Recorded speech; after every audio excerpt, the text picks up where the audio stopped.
पुनीत पावन ग्राम सानोधा व इत्र तत्र ग्रामों से पधारे समस्त पितृजन विद्वान महानुभाव महापुरुष पुत्रवृंद, सीता सावित्री गीता गायत्री गर्गी उर्मिला अरुंधति अनुसुईया मदालसा के चरण चिन्हों पर चलने वाली पूजनीय वर्जनीय वंदनीय माताएं बहनें, हम उम्र के सखा सहपाठी, भारत देश के तरुण प्रदेश में हंसते खेलते हुए नन्हे मुन्ने बालक वृंद, आज कथा का प्रथम दिवस पहला दिन और पहले दिन की बेला में परमहंस शिरोमणि आदरणीय भगवान श्री सुखदेव जी महाराज ने श्रोता प्रवर धर्म चक्रवर्ती सम्राट राजन परिपक्षित के लिए श्रीमद् भागवत महापुराण के महात्म्य की कथा को सुनाया। किसी भी वेद पुराण शास्त्र उपनिषद का और जब गायन किया जाता है, किसी भी ग्रंथ का जब शुभारंभ किया जाता है तो सर्वप्रथम और महिमा का गान किया जाता है, अर्थात कहां से कथा प्रकट हुई, किसने रचना की, किसने लिखने का कार्य किया, पुराण के कहने के नियम क्या है, कथा सुनने के नियम क्या है, कथा कहने से, कथा कराने से, कथा सुनने से और क्या धर्म पुण्य लाभ अर्जित होता है, क्या फल प्राप्त होता है, पुराण की महिमा क्या है, महिमा का गान किया जाता है। आइए सभी भक्त मिलकर के और श्रीमद् भागवत महापुराण के प्रथम दिवस की मेला में श्रीमद् भागवत महापुराण के महात्म्य की कथा को श्रवण करेंगे। लेकिन कहा गया है रीति रिवाज के अनुसार परम पिता परमात्मा श्री राघवेंद्र सरकार श्री श्याम सुंदर के गुणानुवादों को श्रवण करने से पूर्व अपने मन और वाणी को पवित्र करने के लिए 2 मिनट भगवान नाम संकीर्तन, फिर जैसी हरि इच्छा।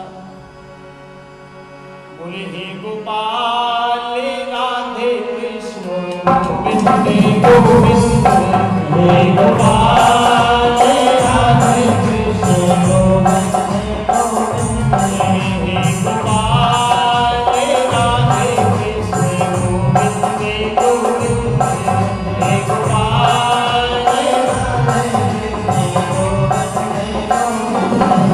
कृष्ण गोविंद गोविंद राधे गोविंद गोविंद, कृष्ण गोविंद गोविंद राधे गोविंद गोविंद, हे कृष्ण गोविंद गोविंद राधे गोविंद गोविंद, कृष्ण गोविंद गोविंद राधे गोविंद गोविंद, हे गोपाल राधे कृष्ण गोविंद गोविंद, हे गोपाल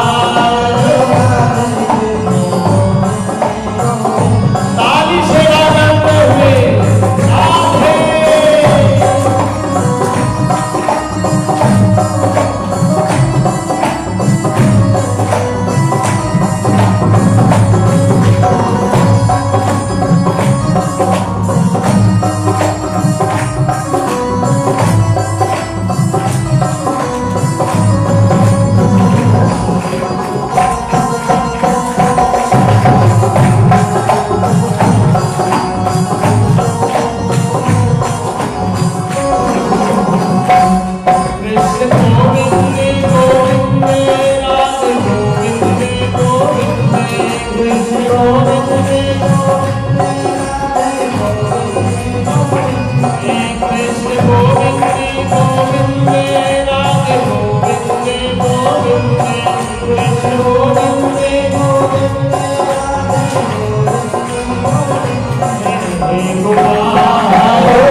बोली वृंदावन बिहारी लाल की जय, राधा रानी सरकार की जय।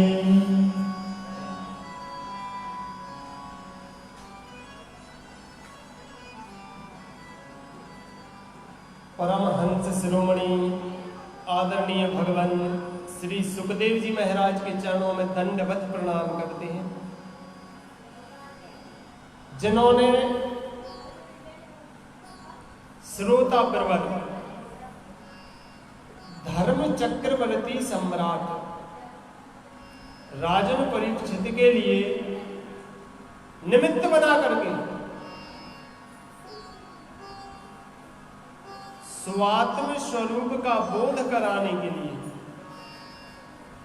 अत्यंत गोपनीय, अत्यंत रहस्यात्मक, सर्व वेदांत सार, सर्वस्व श्रीमद् भागवत महापुराण का रसस्वादन पान कराया। उन्हीं की कृपा से इस घोर कलिकाल में कलुषित प्राणियों के लिए श्रीमद् भागवत महापुराण की मंगलमयी कथा कहने और सुनने का पुण्य अवसर प्राप्त होता है। आइए पुराण में प्रवेश करते हैं। ओम नमो भगवते वासुदेवाय, ओम नमो भगवते वासुदेवाय। श्री गणेशाय नमः, श्री सरस्वती नमः, श्री गुरुभ्यो नमः। यं प्रव्रजन्तो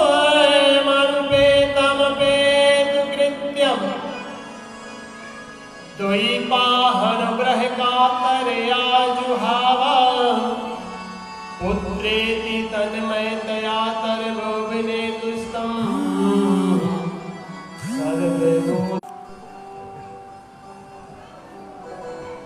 सर्वप्रथम तो महर्षि वेदव्यासी महाराज ने ठाकुर जी के चरणों में प्रणाम किया। देखें, बड़े सौभाग्य की बात है, भादों का पावन पुनीत महीना चल रहा है। श्रीमद् भागवत महापुराण में वर्णन है, सबसे पवित्र महीना है भादों का। क्यों? क्योंकि भादों के महीने में ही श्री कृष्ण का अवतार हुआ, भादों के महीने में ही बलराम का अवतार हुआ, भादों के महीने में ही अभी अपन ने 3-4 दिन पहले राधा अष्टमी मना, राधा जी का अवतार हुआ। भादों के महीने में श्रीमद् भागवत महापुराण का विशेष महत्व बतलाया। और भादों जैसे पावन पुनीत महीने में हम सभी भक्तों के लिए, समस्त ग्रामवासियों के लिए श्रीमद् भागवत महापुराण की कथा सुनने का परम सौभाग्य प्राप्त हुआ है। बड़े भाग्य की बात है।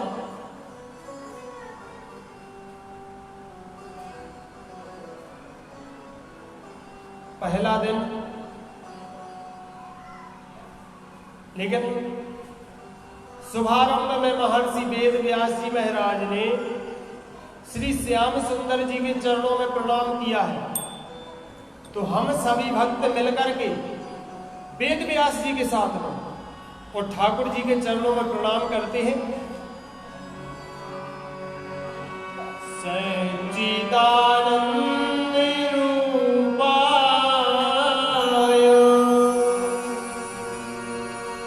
विश्वोत्पत्त्यादि हेतवे तापत्रय विनाशाय श्री कृष्णाय वयं नमः।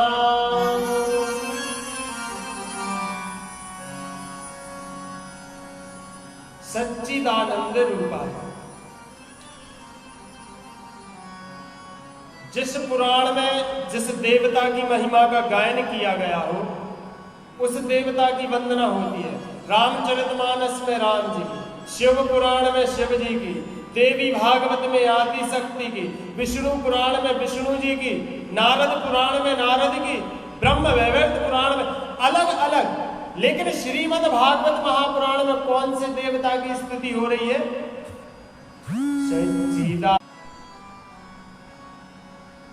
सच्चिदानंद, तीन शब्दों का समावेश हो रहा है सच्चिदानंद में। संधि विच्छेद करें, सत घन चित घन आनंद बराबर सच्चिदानंद। पहला शब्द सत। सत का अर्थ क्या है? सत्य। भगवान विष्णु का जो सत्य स्वरूप है, उस सत्य की वंदना की जा रही है श्रीमद् भागवत महापुराण में। ऐसा क्यों है? महर्षि वेद व्यास जी महाराज ने सर्वप्रथम सत्य की ही वंदना क्यों की? क्योंकि श्रीमद् भागवत महापुराण में प्रारंभ में सत्य है, सत्य से आरंभ हुआ, मध्य में भी सत्य आया है। जब हम पुराण के बीच में पहुंचेंगे और जब श्री श्याम सुंदर जी का जन्म अवतार की कथा को सुनेंगे, तब सब देवताओं ने मिलकर के विष्णु जी की जब स्तुति की थी, तब सत्य सत्य कह के बुलाया था। सत्यव्रतम सत्य परम त्रिसत्यम सत्यस्य योनि निहितम च सत्ये सत्यस्य सत्यव्रत सत्यनेत्रम सत्यात्मिकं तं शरणं प्रपद्ये। सत्य सत्य सत्य कहेंगे बुलाना। और अंत में भी सत्य की ही वंदना की गई है। कौन सा सत्य? ध्यान देना, जो पहले सत्य था, मध्य में सत्य रहता है और अंत में सत्य ही शेष रह जाता है।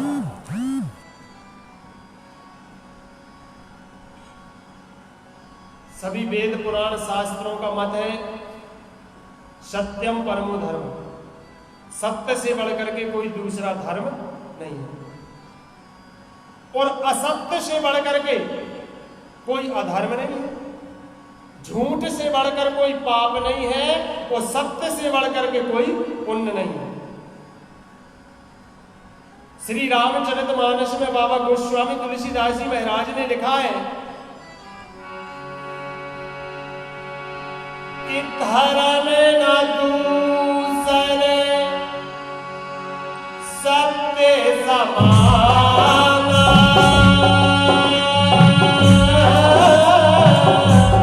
आगम निगम प्रसिद्ध पुराना।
धर्म नहीं है। दूसरा शब्द क्या आया है? चित। चित का अर्थ होता है प्रकाश। जो सत्य के मार्ग पर चलता है, भगवान उसे अंधकार रूपी, घोर अंधकार से, अज्ञान रूपी जो अंधकार है, इससे खींच करके और ज्ञान रूपी प्रकाश की ओर ले आते हैं। और तीसरा शब्द क्या है? आनंद। आनंद तो जानत हुई हो भैया, सभी जने जानत हुई। रसगुल्ला खा ले सो आनंद आ जा, डल्लक के गद्दा में सोई में भी आ जाए, रंगीन चित्र मिल जाए देख भी तो आनंद आ जा। लेकिन यह क्षणिक आनंद है, थोड़े समय के लिए। ध्यान देवे, वास्तविक आनंद है क्या? दशरथ जी सप्तद्वीप वसुंधरा के एकमात्र चक्रवर्ती सम्राट थे, 7 द्वीपों के राजा, लेकिन सुखी नहीं थे, नहीं, दुखी थे। आनंद कब आया है? कि दशरथ पुत्र जन्म सुनिकाना और मानहु ब्रह्मानंद समान। जब राम जी का प्रादुर्भाव हुआ तब आनंद आया। यदि आनंद है तो सिर्फ भगवान की भक्ति। किसी ने कहा है, कोई तन दुखी, कोई मन दुखी, कोई धन बिन रहते उदास, थोड़े थोड़े सब दुखी, सुखी राम को दास।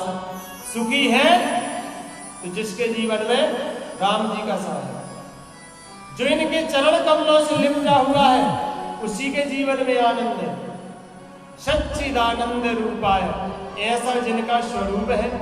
विश्वोत्पत्ति आदि हेतु, जो इस विश्व की उत्पत्ति करते हैं, पालन करते हैं और अंत में संहार भी करते हैं।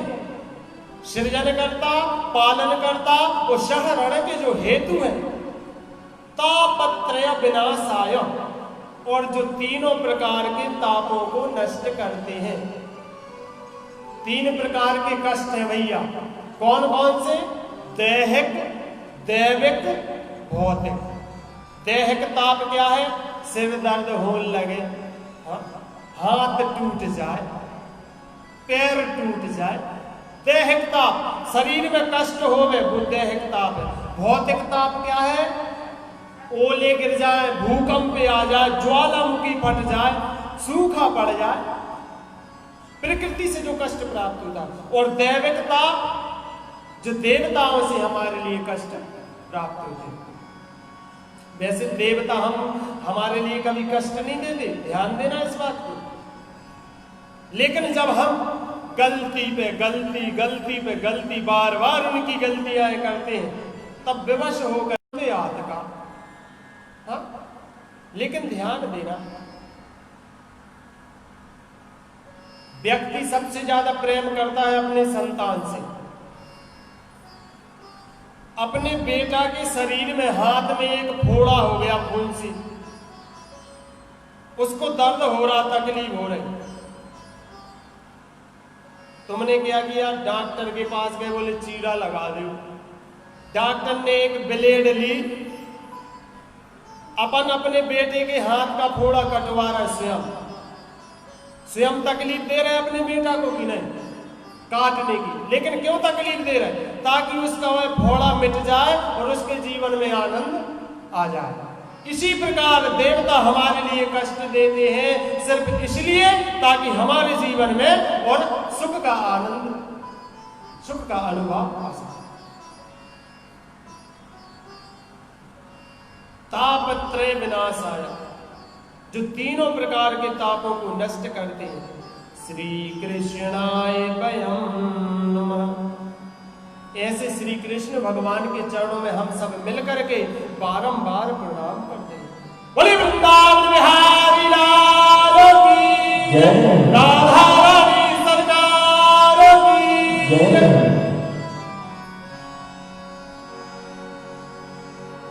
महात्मा की कथा को श्रवण करेंगे, लेकिन कथा चल कहाँ रही है सबसे पहले ध्यान देने वाली बात है। कथा कहाँ पर हो रही है? नैमिषारण्य की पावन भूमि में।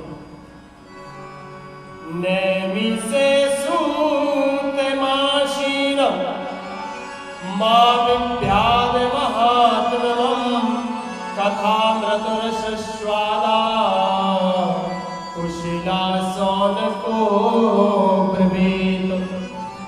नैमिषारण्य की पावन भूमि में भगवान की मंगलमयी कथा चल रही है। नैमिषारण्य 88,000 शौनकादिक ऋषि जहां पर विराजमान है। बड़ी बड़ी लंबी उम्र वाले ऋषि विराजमान है। इतनी लंबी लंबी उम्र वाले हैं, किसी संत की उम्र में 4 युग निकल गए, किसी संत की उम्र में कई बार चतुर्युग निकल गए, किसी संत की उम्र में कई बार इंद्र बदल गए, किसी संत की उम्र में कई बार ब्रह्मा बदल गए, तो किसी संत की उम्र में और कई बार गणेश बदल गए, गणपति। अब तुम कहोगे महाराज का जी देवता से भी बदल जा। इंद्र, ब्रह्मा, गणपति जे कोई देव नहीं है। पद आए पद, राष्ट्रपति, मुख्यमंत्री, प्रधानमंत्री, सरपंच। अब किसी का नाम थोड़ी रहता है कि फलाने भैया का सरपंच ना, अमुक भैया का राष्ट्रपति ना, नहीं नहीं, जो पद होता है इस पर कोई भी बैठ सकता है। आज हम राष्ट्रपति हैं तो कल आप। देवताओं के राजा के लिए इंद्र कहते हैं, ब्रह्मांड के नायक के लिए ब्रह्मा कहते हैं, और गणों के पति के लिए गणपति कहते हैं। इतनी लंबी लंबी उम्र वाले संतों के बीच में श्री सूत जी महाराज का आगमन हुआ। सूत जी महाराज बालक है, जिनकी उम्र मात्र 20 वर्ष की है। 20 वर्ष के बालक है। लोमहर्षण जी के नंदन है, लोमहर्षण के बेटा है। महर्षि वेद व्यास जी महाराज के शिष्य। आज जैसे ही नैमिषारण्य में शौनकादिक ऋषियों के बीच में सूत जी महाराज का आगमन हुआ, सबके सब संत महात्मा खड़े हो गए। आइए महाराज, स्वागत है आपका, वंदन है, अभिनंदन है। सूत जी ने कहा, अरे आप इतने बड़े बड़े ऋषि और हम कहा 20 वर्ष के बालक। हमारे आने पर आपने अपना स्थान छोड़ दिया, हमें देख करके आप खड़े हुए, हमारा आपने स्वागत किया, हमें अच्छा नहीं लगा। क्यों? क्योंकि आप हम सबसे बड़े हैं, हम तो आपसे छोटे हैं, इसलिए हमें अच्छा नहीं लगा। शौनकादिक ऋषियों ने कहा, हे सूत जी महाराज, इस संसार में बड़ा है कौन? छोटा कौन है, बड़ा कौन है? सबसे बड़ा कौन है? बड़ा अच्छा उत्तर दिया शौनकादिक ऋषियों ने। कहा, ध्यान देवे महाराज, धन वृद्धा बल वृद्धा आयु वृद्धास्तथैव चा ते सर्वोपि ज्ञान वृद्धा किंकरा शिष्य किंकरा।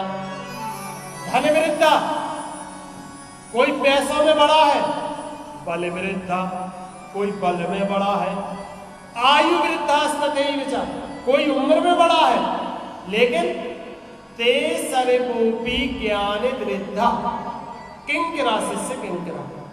इन सब में बड़ा कौन है? जो ज्ञान में बड़ा है। और हे सूत जी महाराज, आप हम सबसे ज्ञान में बड़े हैं, इसलिए हमने आपका स्वागत किया। और हे सूत जी महाराज, कहा गया है अन्न का कण और संत का क्षण कभी व्यर्थ नहीं जाना चाहिए। हाँ, यदि किसी संत के साथ अपना सत्संग हो गया, किसी संत से और अपनी भेंट हो गई, तो अब ये नहीं पूछो महाराज कहाँ से आए, कहाँ हो आए, कौन समाज के आप, हाँ व्यर्थ नहीं।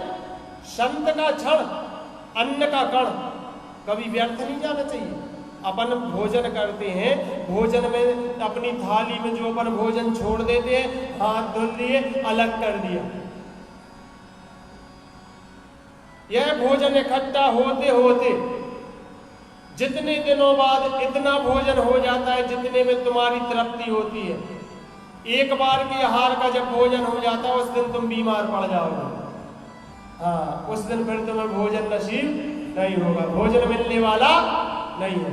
किसी काम में व्यस्त हो जाओगे लेकिन उस दिन भोजन नहीं मिलेगा, क्योंकि एक दिन का भोजन आपने व्यर्थ बर्बाद कर दिया था। इसलिए अन्न का कण और संत का क्षण व्यर्थ नहीं जाना चाहिए।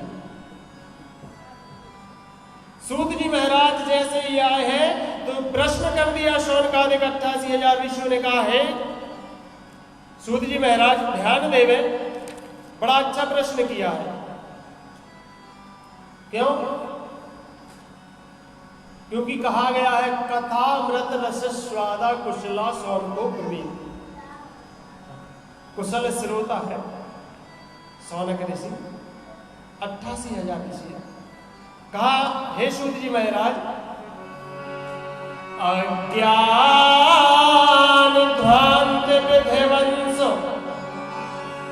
कोटि सूर्य समप्रभा सूतक्यायि कथा सारम मम करुण रसायनम। हे सूत जी महाराज, अज्ञान ध्वांत विध्वंस कोटि सूर्य समप्रभा। ध्यान देना बंधुओं, जब इस संसार में अंधकार फैल जाता है, रात्रि हो जाती है, उस अंधकार को नष्ट करने की ताकत सूर्य की किरणों में है। सूर्य की किरणें निकलती है और अंधकार नष्ट हो जाता है। लेकिन इस हृदय अंतर्गत अज्ञान रूपी तिमिर जो व्याप्त है, अज्ञान रूपी जो अंधकार है, इसको नष्ट करने की, इसको ध्वस्त करने की सामर्थ्य सूर्य की किरणों में नहीं है। इस अंधकार को नष्ट नहीं कर सकती सूर्य की किरणें। लेकिन हे सूत जी महाराज, अज्ञान ध्वांत विध्वंस, इस अज्ञान रूपी तिमिर को ध्वस्त करने की सामर्थ्य आपके अंदर है, और साधारण नहीं, कोटि सूर्य समप्रभा, करोड़ों सूर्य के समान सामर्थ्यवान है आप। इसलिए हे सूत जी महाराज, सूतक्यायि कथा सारम मम कर्म रसायनम, हमें भगवान की वो मंगलमयी कथा सुनाइए जो कथा हमारे कानों के लिए अति आनंद प्रदान करा सके। और सूत जी महाराज कथा कहने लगे और शौनकादिक 88,000 ऋषि कथा सुनने लगे। सूत जी महाराज ने कहा, हे ऋषियों, हमारी क्या सामर्थ्य है कि हम भगवान की मंगलमयी कथा और आपको श्रवण करा सकें। लेकिन हाँ, हमारे ऊपर तो गुरु जी की कृपा है, और गुरु की कृपा से सब कुछ सुलभ है। गुरु की कृपा से सब कुछ सुलभ है। चिंता मरण लोक सुखम सुरद्ध स्वर्ग संपदम प्रयक्षति गुरु पीड़ितो वैकुंठ योग दुर्लभ। आपको चिंतामणि मिल जाए, जिस चीज का चिंतन करोगे वो वस्तु प्राप्त हो जाएगी। आपको कल्प वृक्ष मिल जाए, जैसा मन में सोचोगे वैसी वस्तु सामने आ जाएगी। हाँ, यह कल्प वृक्ष की ताकत है।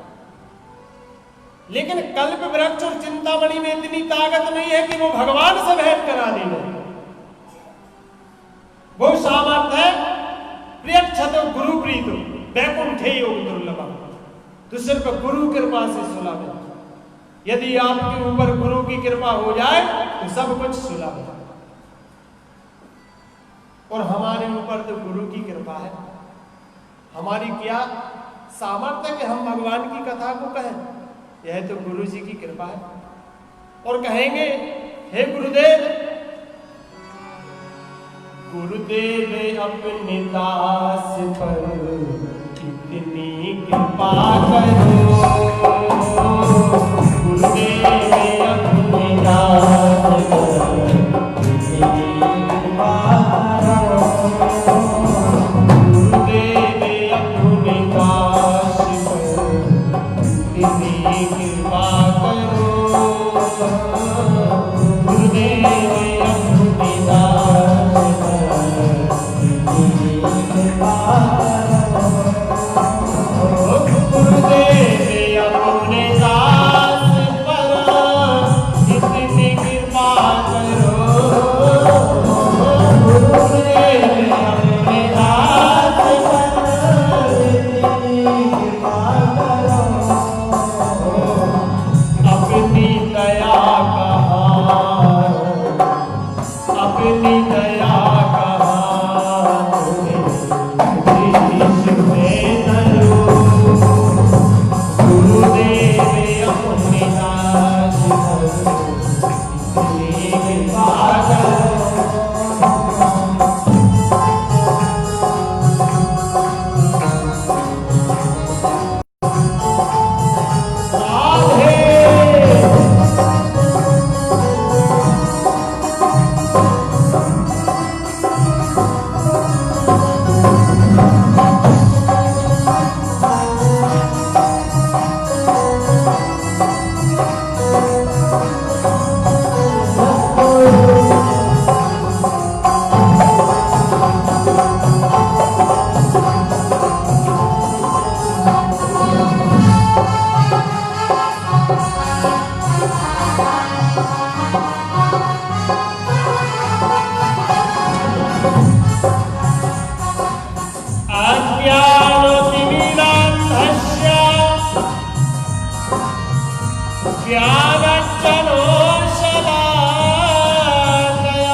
समय को ध्यान में रखते हुए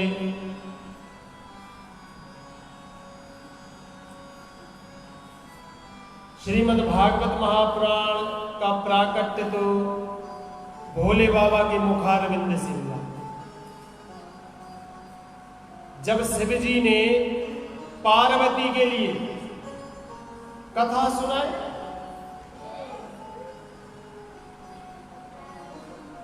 शिव जी का विवाह होकर के आया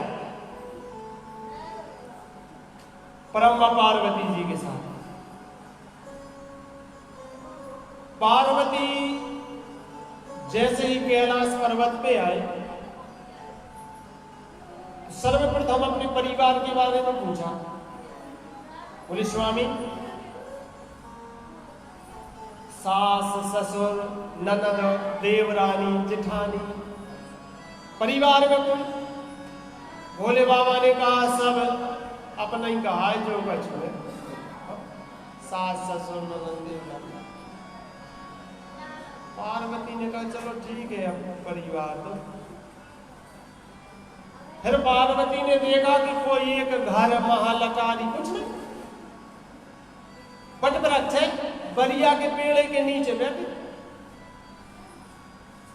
पार्वती ने कहा स्वामी, और मकान घर? शिव जी ने कहा देखो पार्वती, अभी तक हमारा विवाह नहीं हुआ था तो घर बनावे के चक्कर में नहीं पड़े बिल्कुल, लेकिन हाँ अब वाम भाग में तुम आ गए तो जहां भी कहोगी वहां पे और हम महल बना देंगे।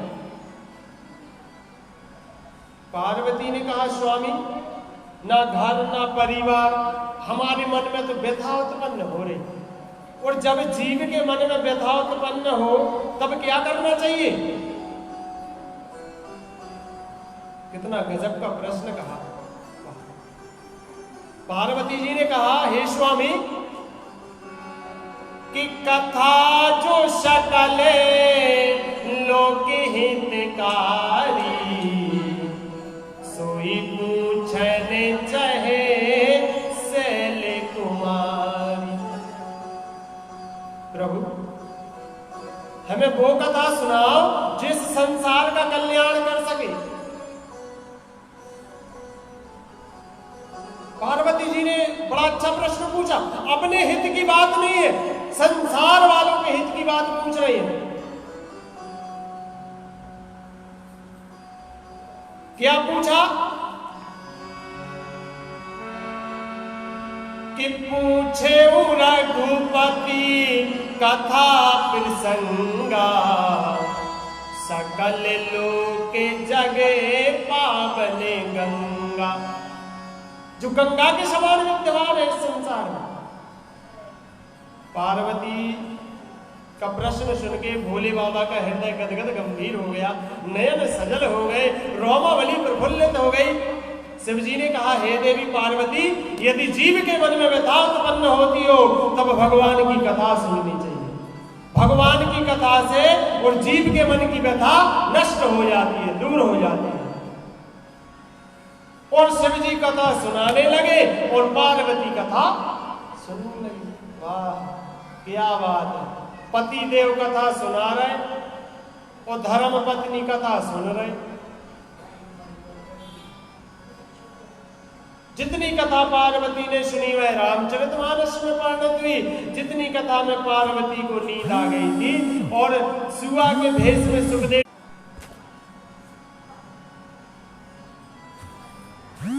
रचना भोले बाबा ने की, लिखने का कार्य प्रकट कथा हुई कहां से?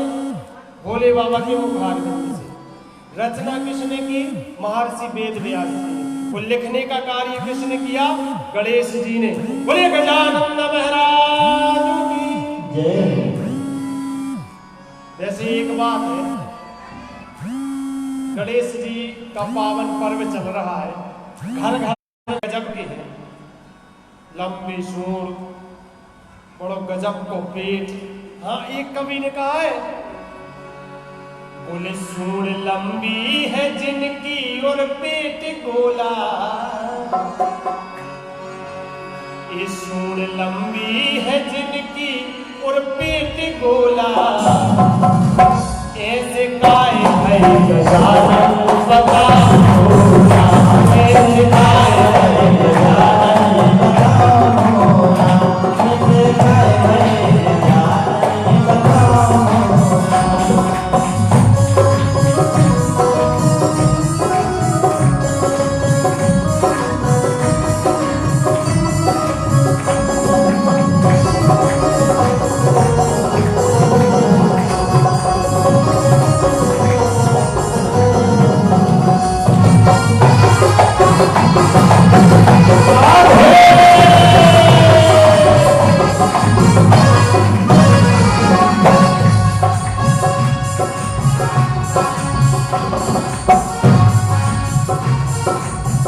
शिव शंकर के आपे दुलारे, शिव शंकर के आपे दुलारे, शिव शंकर के आपे दुलारे, गोरा माँ की आँखों पे तारे, गोरा माँ की आँखों पे तारे, गोरा माँ की आँखों पे तारे। भोग लगावे प्रभु, भोग लगावे प्रभु, लड्डू भोला गोरा, निज काय भई गजानन बताओ मोरा, निज काय भई गजानन बताओ मोरा।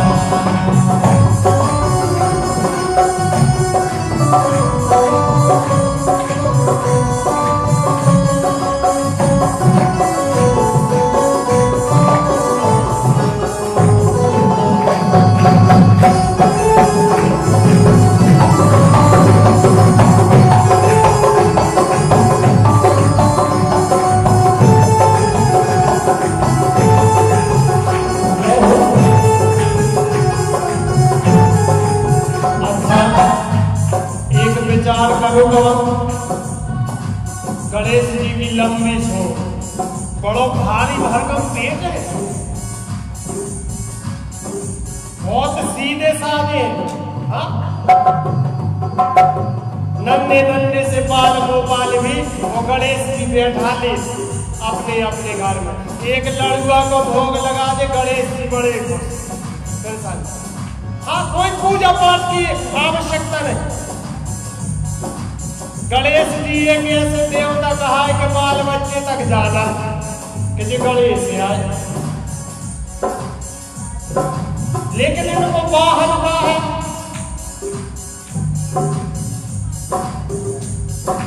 चूहा। अब बताओ कितने भारी गणेश और इनको वाहन है नन्नो सा चूहा। परिवर्तन संसार का नियम है, कितनों परिवर्तन होगा। जिनके ते साइकिल लेती उनने साइकिल खरीद ली, जिनके ते साइकिल हती वे मोटरसाइकिल से चलने लगे, और जो मोटरसाइकिल से चलते भी 4 चक्का की गाड़ी से, 4 व्हीलर से चल रहा है, सबने वाहन बदल रहा है। मनो गणेश जी ने अपने वाहन नहीं बदले, चूहा के लाने वाहन कायम ना भैया, बड़े विचार की बात है जी।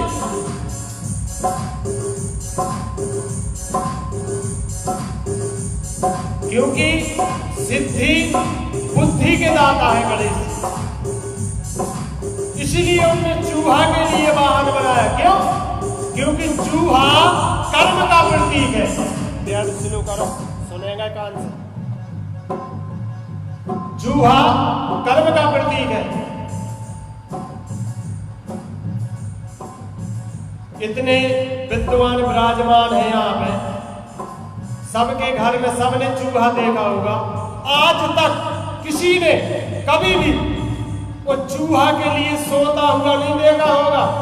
हाँ, कि आज चूहा फिर सब्जी की टुकनिया में आलू खा के खर्राटे भर के सो रहा हूँ, कब आऊँ।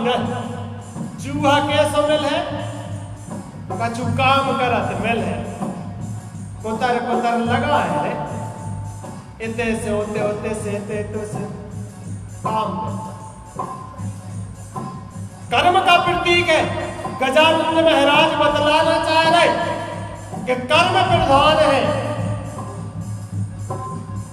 कर्म प्रधान विश्व करेगा, कर्म प्रधान कर्म प्रधान है, इसलिए उन्हें और जुआ के लिए बात कर्म करो। कवियों ने पूछा, हे भैया गणेश जी की लीला तो गणेश जी जाने, उनके चरणों में बारंबार प्रणाम है, उनका वंदन अभिनंदन करते हुए वो कहेंगे, हे स्वामी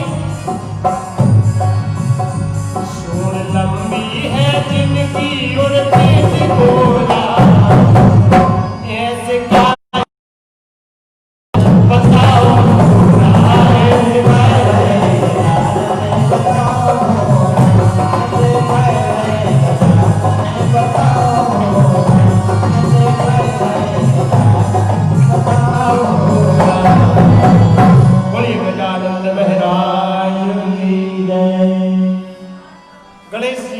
का कार्य किया। भागवत कथा कहने और सुनने के नियम, कहने वाले के लिए, कहने वाला और सुनने वाला बाल कटवा नहीं सकता 7 दिन, नाखून काट नहीं सकता, जमीन पर सोना पड़ेगा, शरीर की सामर्थ्य के अनुसार उसको व्रत रखना चाहिए। भागवत में तो ऐसा लिखो है कि कहने वाले के लाने घी पी के रहो चच्चे, और सुनने वाले के लाने दूध पी के रहो चच्चे, और कछु नहीं। मने इतनी ताकत नहीं है, हम तो 2 ही टाइम रोटी खा, शक्ति के अनुसार भक्ति। और जजमान से भी कह रहे, हाँ दादा उपास नहीं रहने बिल्कुल, हाँ मनो, हाँ जजमान जगत सिंह तुम और 2 जनों में से 1 जने को 1 टाइम को उपास कर लीजिए, शरीर की सामर्थ्य के अनुसार बड़े सौभाग्य से अवसर प्राप्त होते। व्रत रखना चाहिए संकल्प, लेकिन शरीर की सामर्थ्य के अनुसार। उड़द की दाल वर्जित है, बांस के पात्र पर बैठना लेटना वर्जित है, ताश मांस मदरा वर्जित, असत्य नहीं बोल सकते, नियम है कथा कहने और सुनने के, बहुत सारे नियम है। कथा कहने से और सुनने से क्या लाभ है? जो कोई कथा कराता है, कथा सुनता है, उसके घर की दरिद्रता दूर हो जाती है, उसके पितरों के लिए मोक्ष प्राप्त होता है। जो हमारे पूर्वज होते हैं, दादा परदादा भाई बंधु, किसी दुर्घटना के होते और यदि उनकी मृत्यु हो जाए, अकाल मृत्यु कहते हैं जिसके लिए, जितनी उनकी उम्र है तब तक उनकी आत्मा भटकती है, और यदि उनके निर्वात भागवत कथा सुना दी जाए तो उनको मोक्ष प्राप्त हो जाता है, घर की दरिद्रता दूर हो जाती है, जन्म के रोग नष्ट हो जाते हैं। जिसको भागवत कथा कराता है ना, 3 महीने 6 महीने बाद वो आगे कहता है, हाँ पंडित जी महाराज कथा कराने से और हमारे लिए इतने लाभ। भक्ति भाव के साथ कराना चाहिए, लेकिन पैसों से नहीं होती, ध्यान देवे। ना पैसे वाले भागवत कथा करा सकते हैं। आप सब लोग बड़ी लंबी उम्र वाले हैं, आपने अपने जीवन में देखा होगा, एक से बढ़ के एक करोड़पति अरबपति जिनका पूरा जीवन निकल गया, लेकिन भागवत कथा नहीं करा पाए। नहीं, भाग्योदयन बहु जन्म समर्जितेन सत्य संगमो चलवते कुर्सी यदावै अज्ञान हेतु कृत मोह मदांधकार नाशम विधाय ही तदुदयते विवेका। जिसके भाग्यों का उदय हो जाए, जिसके ऊपर परमात्मा की कृपा हो जाए, उसके जीवन में भागवत कथा सुनने का परम सौभाग्य प्राप्त होता है। कलयुग में भागवत कथा कहने सुनने के क्या लाभ है? श्री सूत जी महाराज कह रहे, हे ऋषियों, हम आपके लिए भगवान की वो मंगलमयी कथा सुना रहे हैं, जिस कथा के सुनने से क्या होता है? काल त्यालय मुखग्रास त्रास निर्णास हे तवे श्रीमद्भागवतम शास्त्रम कलौ कीरेण भाषितम। इस कलयुग में यदि किसी को सर्प काट देवे और उसकी मृत्यु हो जाए, कोई जहर का पान कर लेवे और उसकी मृत्यु हो जाए, काल व्याल मुखग्रास, काल की कराल गाल में जाकर के भी जीव और प्राण क्यों न त्याग देवे, लेकिन यदि भागवत का सहारा ले लेवे उसकी अधोगति नहीं हो सकती, निश्चित ही उसके लिए और मुक्ति प्राप्त होगी, भगवान का परम धाम प्राप्त होगा। यह कलयुग में भागवत कथा कराने के भैया, वैसे हमारे लिए ज्यादा समय नहीं हुआ कथा कहते हुए, लेकिन हाँ इतनी कम उम्र में और जिनके यहाँ पर हमने कथा की है उनने आकर के हमारे लिए बतलाया कि महाराज इतना परिवर्तन हो गया, हम भी देखते ही रह गए, स्वप्न में नहीं सोच सकते थे। भगवान की कृपा है और राम कृपा का जो दुर्लभ नहीं, प्रभु की कृपा जिस पर हो जाए, जा पर कृपा राम की होई, ता पर कृपा करे सब कोई। जिस पर प्रभु की कृपा हो जाती है, संसार वाले अपने आप उस पर कृपा करने लगते हैं। हम आपके लिए वो श्रीमद् भागवत महापुराण की मंगलमयी कथा के लिए श्रवण पान करा रहे हैं, जिस कथा को श्री सुखदेव जी ने सुनाया था जब परीक्षित के लिए श्राप लगा था, और जब सुखदेव जी कथा सुना रहे थे तब देवता लोग अमृत का कलश लेकर के आ गए थे बिना बुलाए, किसी ने बुलाया नहीं था देवताओं को। देखो यहां पर ध्यान आ गया, मनुष्य सोचता है कि हमको कथा में बुलाया नहीं है तो हम क्यों जाएं?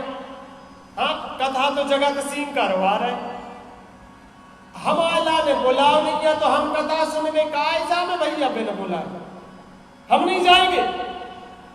लेकिन ध्यान देवे, देवता लोग बिना बुलाए आते हैं। हाँ? अरे देवता लोग ऊपर से तरसते हैं इस अवसर के लिए, सोचते हैं कहो तो इनके भाग्य जिनके लिए इतनी सरलता से और भागवत की कथा सुनने को प्राप्त हो रही है, देवता लोग तरसते हैं भागवत कथा सुनने के लिए। रामचरितमानस में वर्णन है, जहां राम जी की कथा होने लगे हनुमान जी महाराज फिर बुलाए आ जाते हैं, दक्षिण दिशा की ओर मुख करके विराजमान हो जाते हैं, आंखों से और नीर बहने लगता है, हृदय गदगद गंभीर हो जाता है और भगवान का कीर्तन करते हुए भगवान की मंगलमयी कथा सुनते हैं। जहां पर भागवत की कथा होती है, भोले बाबा उस भूमि के लिए 100 वर्षों तक 100 वर्षों तक वो प्रणाम करने के लिए आते हैं उस भूमि के लिए। और हम मानव मंद बुद्धि की है ना, समझ नहीं पाते, ऐसे अवसर के लिए जान नहीं पाते। जो कथा सुनने के लिए नहीं आते हैं, देवता लोग कहते हैं देखो तो कितने मंद बुद्धि है। हाँ, वैसे उपमाएं तो बड़ी गजब की नहीं भैया। भागवत में लिखा है कि जिसके कानों में आवाज पहुंचे और यदि वो पुराण के सामने तक नहीं पहुंचे तो ऐसा व्यक्ति और नाले का कीड़ा है, कुत्ता है, सुअर है, जी उपमाएं मिली उसके लिए।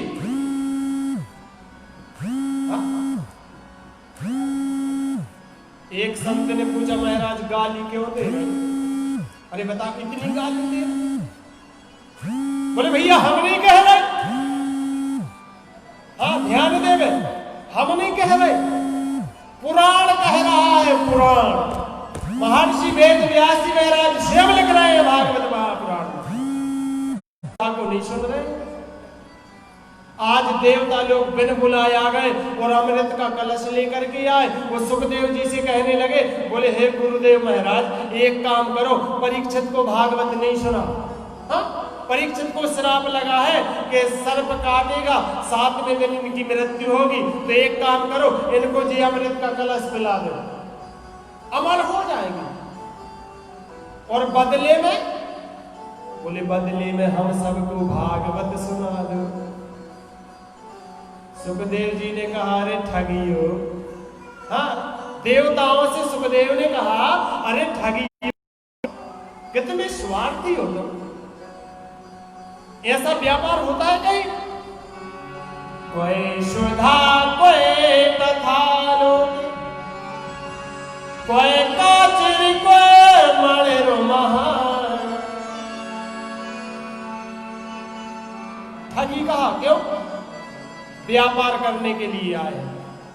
व्यापार का मतलब होता है लेन देन। कह रहे तुम अमृत का कलश ले लो, है मैं भागवत दे दो, तो व्यापार हुआ ना। सुखदेव जी ने कहा, अरे ठगियो, ऐसा व्यापार कहीं नहीं होता। कांच के बदले में और मणि लेना चाह रहे, कांच के टुकड़े में वो मणि को प्राप्त करना चाह रहे, कभी नहीं, मना कर दिया। देवताओं ने सोचा, बताओ, अमृत का कलश नहीं लिया। ब्रह्मा जी के पास पहुंचे,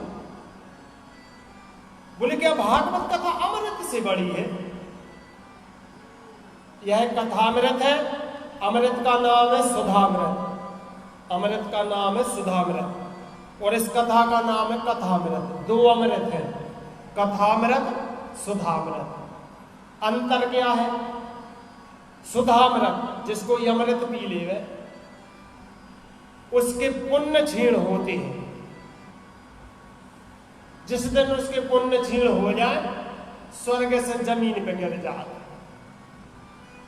और कथामृत, कथामृत में पाप क्षीण हो, पाप नष्ट हो। कितना गजब का अंतर है। अमृत पुण्यों को नष्ट करती है और भागवत कथा अमृत पापों को नष्ट करती है। दूसरी बात, अमृत पीने से अमर हो जाते हैं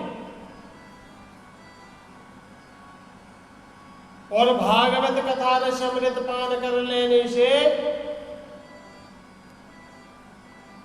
भगवान की अचल भक्ति को प्राप्त करते हैं, लोक के लिए प्राप्त करते हैं।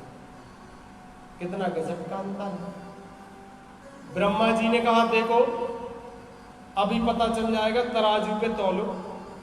तराजू के एक पड़ने पे अमृत कलश रखा, एक पे भागवत रखी। भागवत का पड़ला भारी है, अमृत का कलश कुछ नहीं। बोले इतना वजन, सब देवता बैठ गए उसी पड़ले पे, लेकिन फिर भी भागवत का पड़ला भारी है। क्यों? महर्षि वेदव्यास जी ने और उद्घोष कर दिया, श्रीमद् भागवतम शास्त्रम श्री हरेर्यंगा विमोचये। यह जो भागवत कथा है, यह श्री कृष्ण का बाडंग विग्रह है।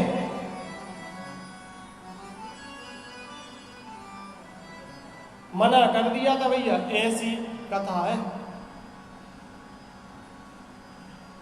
यदि महिमा की बात करें तो जिंदा आदमी की बात तो छोड़ो।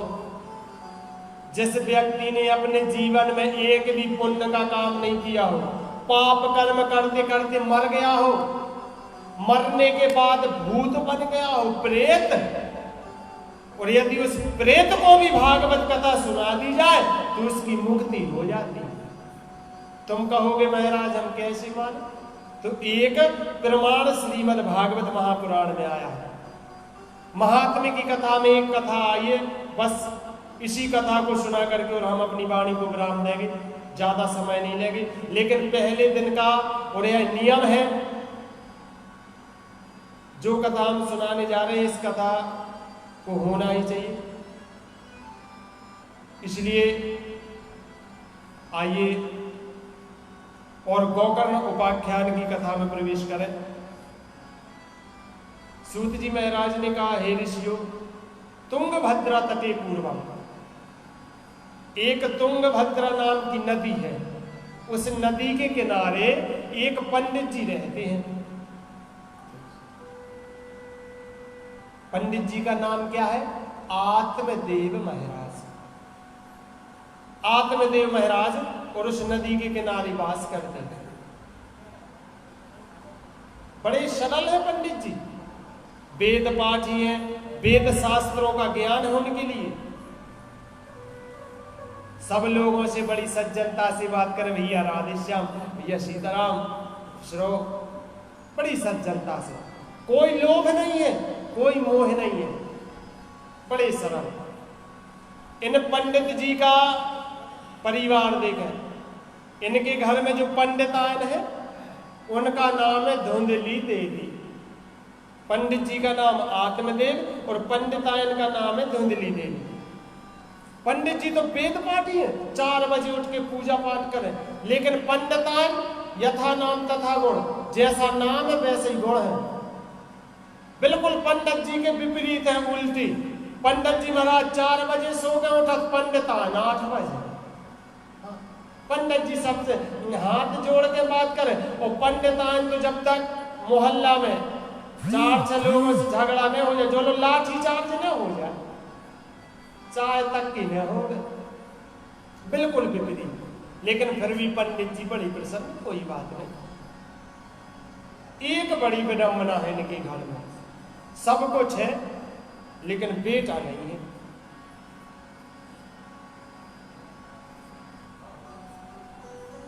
और तो और एक गाय है इनके घर में, एक गाय पाल रखी है।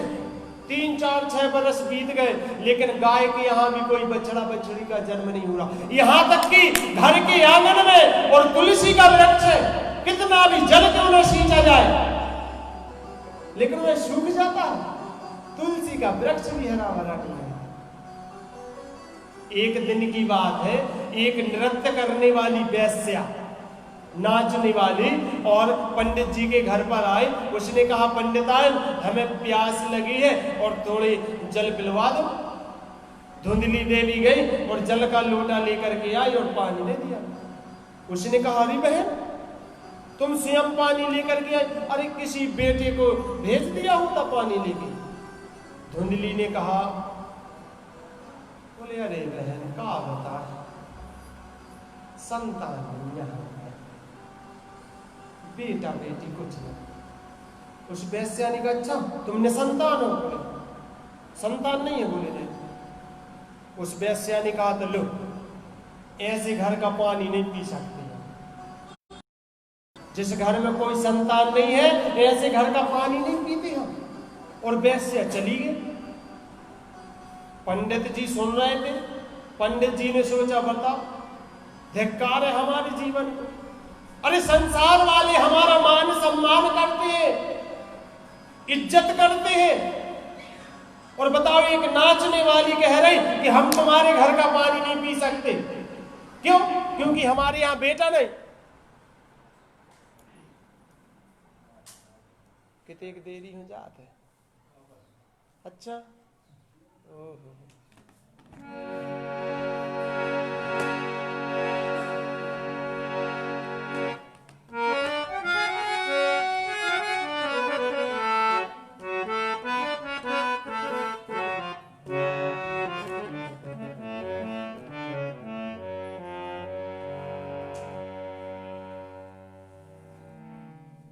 भजन कीर्तन हो जाएंगे, झूला तार है। अरे वाह, लाइट कटाई है।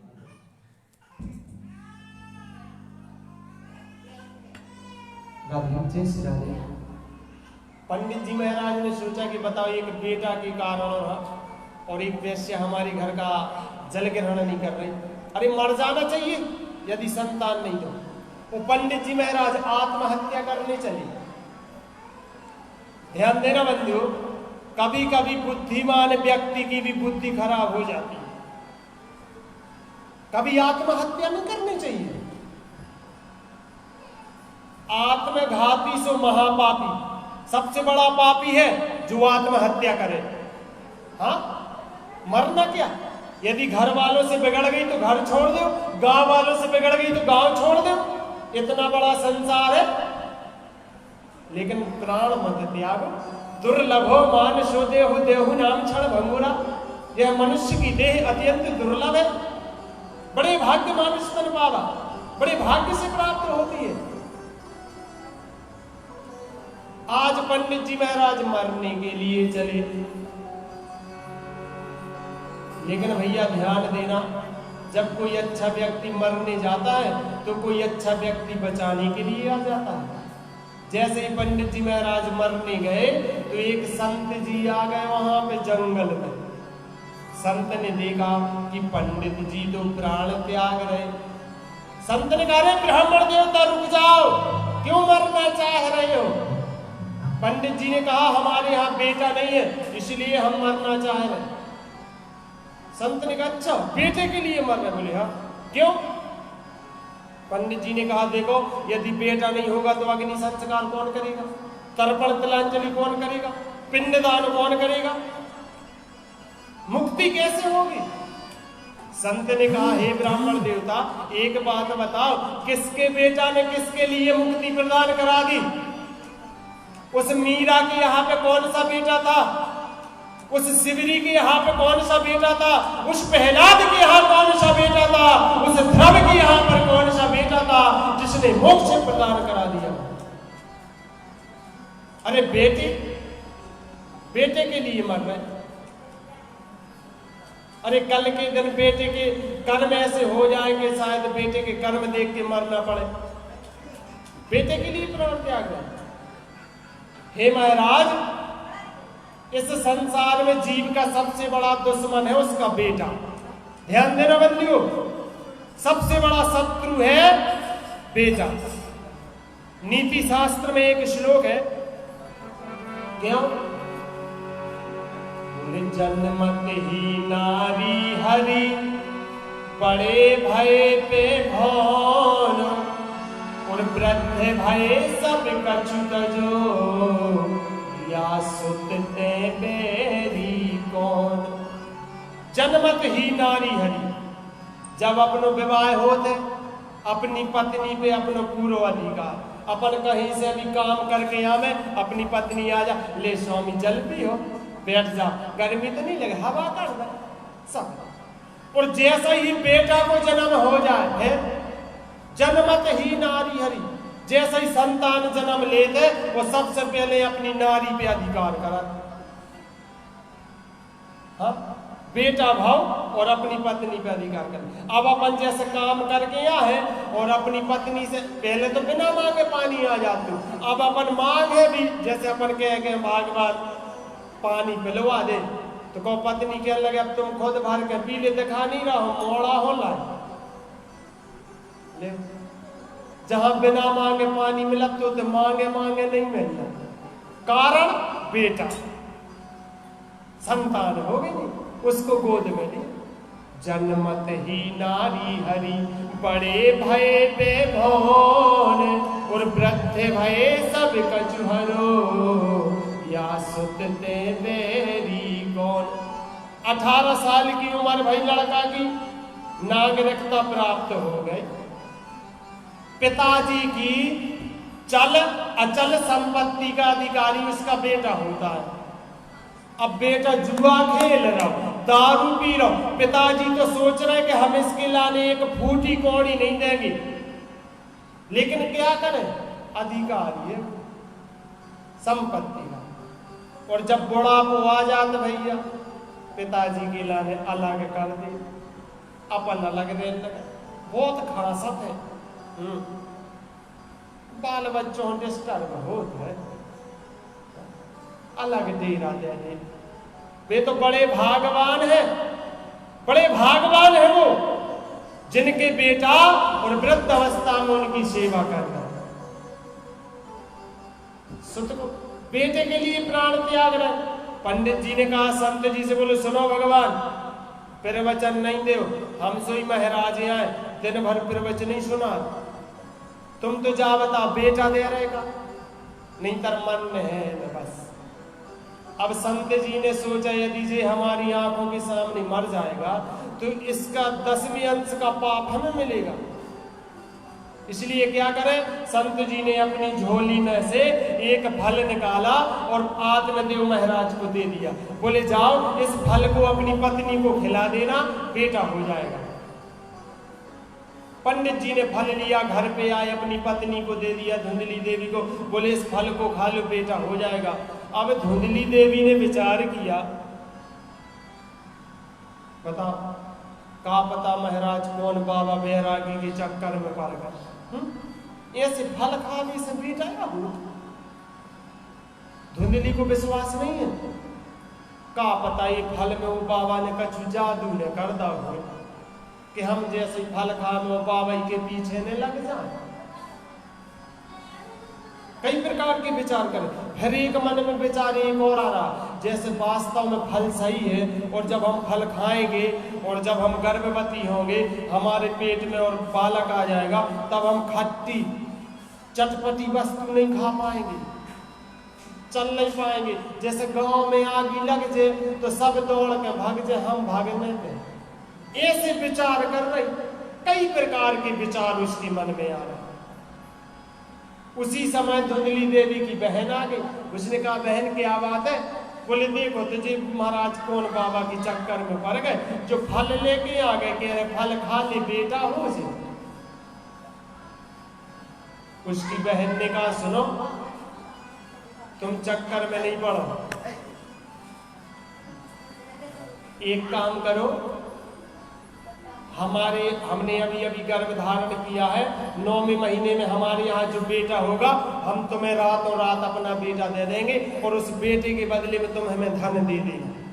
तुम्हें तो पता है हमारे यहाँ बहुत संतान और खाने के लिए कुछ नहीं है, और तुम्हारे यहाँ बहुत धन जा रहा था, बेटा नहीं है, किसी को पता ही नहीं चलेगा। और एक काम करो, तुम अपने पेट में वस्त्र लपेट ले और झूठ मीठ का बहाना करके लेट जाओ कि हमने तो फल खा लिया और गर्भ धारण कर लिया। धुंधली देवी ने कहा ठीक है। बोले लेकिन इस फल का क्या करें? बोले इस फल के लिए गैया को खिला दे। गैया की यहाँ भी तो कुछ बछड़ा बछड़ी जन्म नहीं दे रहा।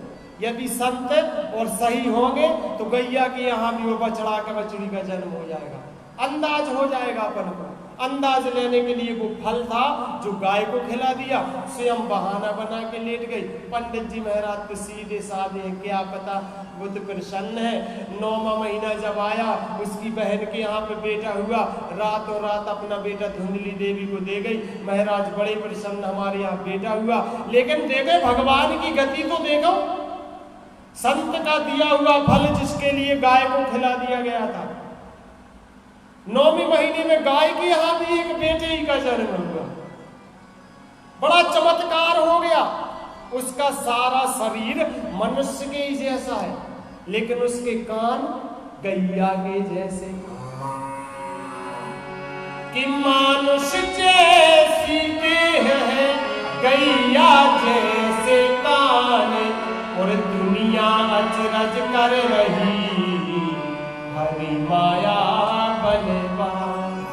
भीड़ लग गई लोगों की। देखो तो पंडित जी के यहाँ एक तो बेटा नहीं हो रहा था, अब बेटा हुआ तो साथ में गाय के यहाँ भी बेटा हुआ। जिसके गाय जैसे कान थे उसका नाम रखा गया गोकर्ण, और जिसने धुंधली देवी के गर्भ से जन्म लिया था उनका नाम पड़ा धुंधकारी। गोकर्ण काशी बनारस चले गए पंडित आई पढ़ने, और धुंधकारी अपने गांव में रह के और भैया जुआ खेलने लगा, मदिरा का पान करने लगा, वेश्याओं की संगति करने लगा। पंडित जी ने देखा, अरे राम राम राम, ऐसे अच्छे तो हमने संतान हती, बताओ ये अरे जितनी कीर्ति थी इसने सारी कीर्ति को धूमिल कर दिया। मर जाना चाहिए। लोग बागों को कैसे अपना मुंह दिखला। आज भैया फिर से जंगल में गए मरने के लिए, लेकिन मरे नहीं, हाथ में गौ की माला लेकर के और भगवान का भजन करने लगे, वैराग्य धारण कर लिया। धुंधकारी ने कहा पिताजी तो चले गए, अब मैया है, मैया का कोई डर नहीं, अपनी मैया से कहा मैया पैसा दो, मैया ने पैसे दे दिए। वो गया, उसने जाकर के मदरा पी और वेश्याओं को पैसे दे दिए। फिर आया, उसने कहा मैया पैसे दो। मैया ने कहा बेटा अब पैसे लो, लेकिन हमारे वो गहने ले जाओ। मैया ने सारे गहने दे दिए और उसने गहने लिए। उसने जाकर के फिर दारू पी, जुआ खेला। फिर आ गया, बोले मैया पैसा। मैया ने कहा बेटा अब कहां से पैसा दे? उसने कहा पैसा देती हो कि नहीं? मैया ने कहा बेटा अब पैसा नहीं। उसने लाठी उठाई, बोले पैसा देती हो कि नहीं? अपनी मैया को पीटने लगा। जिस मैया ने 9 माह तक गर्भ में रखा, कितने कष्ट सहती है। इस संसार में व्यक्ति सबके ऋण से ऊरण हो सकता है, लेकिन मां के ऋण से कभी ऊरण नहीं हो सकता। मां के इतने ऋण है हमारे ऊपर, मां के ऋण से कभी ऊरण नहीं हो सकता। मां तो ममतामयी, करुणामयी होती है, वात्सल्य की मूर्ति है।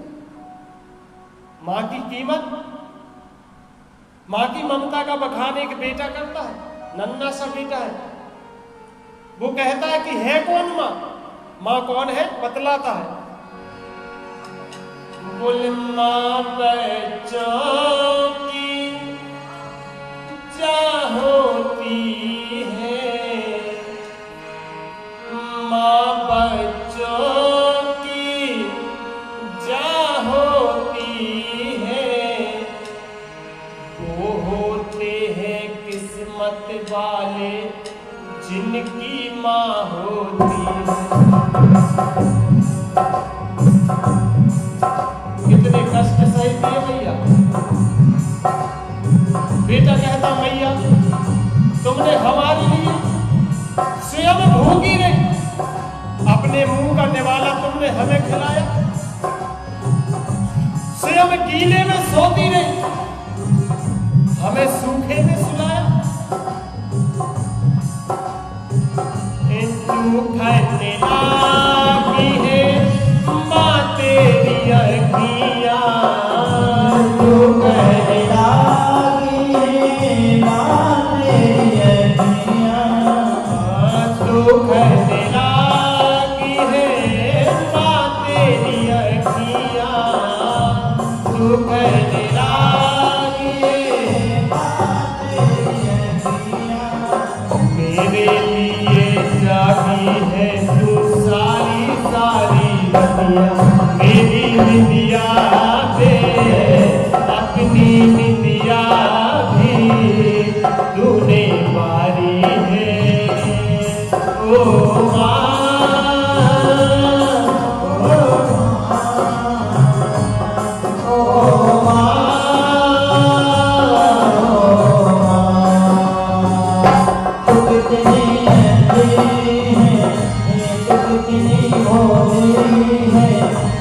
प्यारी प्यारी है ओ